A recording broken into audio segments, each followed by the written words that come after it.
বাহ, এই দুই বোকা গাধা তো ঠিক সব করে দিয়েছে। 10 জনের কাজ 2 জন করেছে, তাও আবার একদিন। উফ, কি যে আনন্দ হচ্ছে আমার।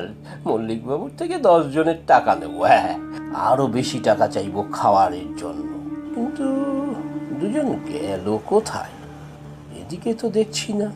ভালোই হলো, বাড়ি গিয়েছে নিশ্চয়ই। কাল যা হয় কিছু টাকা ওদের হাতে ধরিয়ে দেবো। বাহ, কি আনন্দ, কি আনন্দ।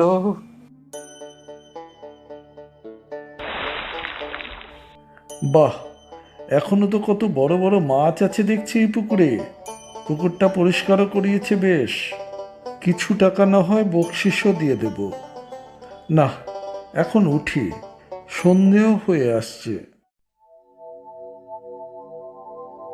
বাপ রে, কত পোনা জন্মেছিল পুকুরটাতে, একেবারে পাহাড় হয়ে গিয়েছে। এ কি, কারা পড়ে আছে এখানে? দেখি তো।